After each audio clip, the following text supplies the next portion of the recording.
For approximately 200 years, humans have been told to work hard, be disciplined, take responsibility, persevere, believe, improve yourself, change your habits, never give up. And CRIPFCnt begins this audit with an important statement. The advice is not necessarily wrong. Much of it may be excellent. Our question is different. Has civilization already heard it? And if it has, how much of it are humans already doing? Today, we are going to put approximately 200 years of motivational prescription through a CRIPFCnt audit. Not one speaker, not one book, not one religion, not one generation. The frequency itself. Chapter 1, 1826-1865. Industrialization is transforming societies. Work, discipline, character, duty, self-control, thrift, religious morality, personal responsibility. These aren't new ideas. The individual is repeatedly told, improve yourself, work, develop character, exercise restraint, fair. But CRIPFCnt asks, what else determined placement? Where were you born? What was your class? What education could you access? What rights did you possess? What work was available? What institutions surrounded you? What technology existed? How much genuine negotiating power did you have? Already we see the problem. Behavior mattered, but behavior was operating inside placement. Chapter 2, 1866-1905. Industry expands. Professional institutions develop. Formal education grows. Commerce becomes more sophisticated. The language evolves, but much of the prescription survives. Work hard, save, develop yourself. Become respectable, advance, and millions do precisely that. Civilization itself becomes evidence of enormous human discipline. Factories operate, railways expand, businesses grow, families survive, institutions develop, knowledge accumulates. CRIPFCnt asks, if humans weren't responding at all, how did all this civilization get built? Perhaps motivation was already working. Perhaps the question was becoming, where was all that motivated human capability being placed? Chapter 3, 1906-1945. Two world wars. Economic upheaval, mass industrial organization, expanding bureaucracy, scientific advancement, political transformation. Humans demonstrate extraordinary capacity for discipline, sacrifice, coordination, endurance, learning, production. Yet the message remains familiar. Be stronger, work harder, endure, do your duty. CRIPFCnt pauses. If entire populations can mobilize at extraordinary scale, perhaps the human capacity for effort was never the only missing variable. What about purpose, institutions, leadership, technology, collective decisions? The same motivated human can build a hospital or manufacture a weapon. Motivation tells us something about energy. It doesn't necessarily tell us where that energy should go. Chapter 4, 1946-1985. Now comes Reconstruction. Universities expand. Management theory grows. Corporate life expands. Psychology enters workplaces. Self-help becomes increasingly commercialized. Goal setting, positive thinking, achievement, leadership, personal development, success. The frequency becomes increasingly sophisticated. And again, much of it works. People study. People build careers. People start businesses. People raise families.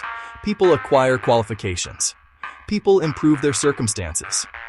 So CRIPFCnt asks something uncomfortable. How much additional return are we getting from prescribing more of what civilization is already demonstrating excellence in? Not zero. Never zero. There will always be someone who needs encouragement. But perhaps the marginal problem is beginning to move from how do we motivate humans toward how do we better place already motivated humans? Chapter 5, 1986 to 2025. Now motivation becomes a global frequency. Books, seminars, television, corporate training, churches, universities, professional conferences, YouTube, Instagram, TikTok, podcasts, algorithms. Wake up earlier, grind, network, think positive. Change your habits, believe in yourself. Get into the right rooms. You are where you are because of who you are. The delivery mechanism changed dramatically, but CRIPFCnt asks, did the underlying prescription change at the same rate, or did technology simply give an old message, a much stronger frequency? Now the better the speaker, the greater the amplification. And CRIPFCnt asks, what is traveling on that frequency? Chapter 6. Give us the numbers. Now we stop speaking only in adjectives. Let's construct a hypothesis. Suppose the causes affecting human placement equal 100 points. How many points are reasonably attributable to presently negotiable individual behavior? How many to starting circumstances, institutions, family, education, health, technology, other people's decisions, economic conditions, historical placement, unconscious processes, randomness, negative externalities, and the unknown? We previously proposed, merely as a starting hypothesis, 25, individual, negotiable agency, 75, placement field, not established fact, not final science, a number to challenge. Give us 35 of 65, give us 50-50, give us 1090, but give us the numbers. Chapter 7. Now audit the 25. And this is where the audit becomes more interesting. Even if we allocate 25 points to individual agency, how much of those 25 is already functioning? People already work, persist, care, plan, sacrifice, learn, adapt, take responsibility, raise children, maintain relationships, operate institutions, build businesses, keep civilization alive. So the entire 25 cannot automatically be treated as a motivational deficit. Perhaps some portion is already highly activated, another portion may need recalibration, and only another portion genuinely needs more motivational activation. Again, don't accept our numbers, measure them. Chapter 8. The 200-year hypothesis. Now imagine plotting those 5 periods. 1826, 1865. Motivational prescription may have had substantial marginal utility. 1866, 1905. Literacy, education, and institutional participation expand. More behavioral knowledge becomes normalized. 1906-1945, civilization demonstrates extraordinary organized human capability.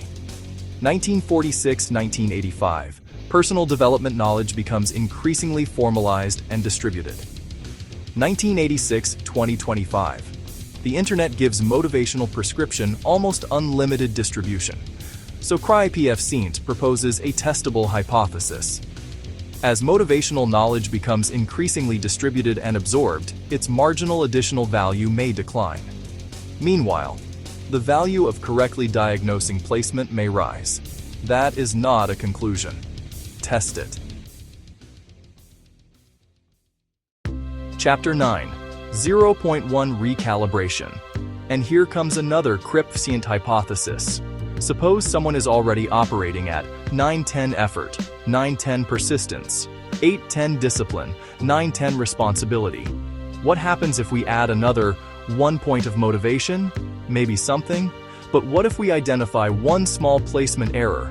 Wrong market, wrong tool, wrong interpretation, wrong process, wrong allocation, wrong network, wrong technology, wrong objective, and recalibrate it by only 0.1. That tiny correction could redirect everything already operating behind it. So CRIPFCnt proposes 0.1R, recalibration, may be greater than 1.0 M, motivation, not as established mathematics, as an intervention hypothesis, because recalibration can act upon existing accumulated capability. Chapter 10. The 8 Problem. And now bring in the 8 CRIPFCnt pillars: consciousness, responsibility, interpretation, purpose, frequencies, civilization, negotiation, technology, 8 dimensions. If ordering is meaningful, 8 factorial equals 40,220 possible orderings. Start with responsibility. And you may ask, What did the individual do wrong? Start with civilization. And you may ask, what institutional environment produced the outcome? Start with technology. And you may discover that yesterday's behavioral constraint can now be solved by a tool. Start with purpose. And you might discover that the destination itself was incorrectly defined. Same human, same problem. Different placement, different diagnosis, different intervention. Chapter 11, the CRIPFCnt Counterargument. So after 200 years, CRIPFCnt does not say, stop motivating. It says, stop assuming motivation is the missing variable. Before another, work harder. Ask, are they already working hard? Before, change your habits. Ask, are their habits actually deficient? Before, believe in yourself. Ask, is belief the constraint? Before, never give up.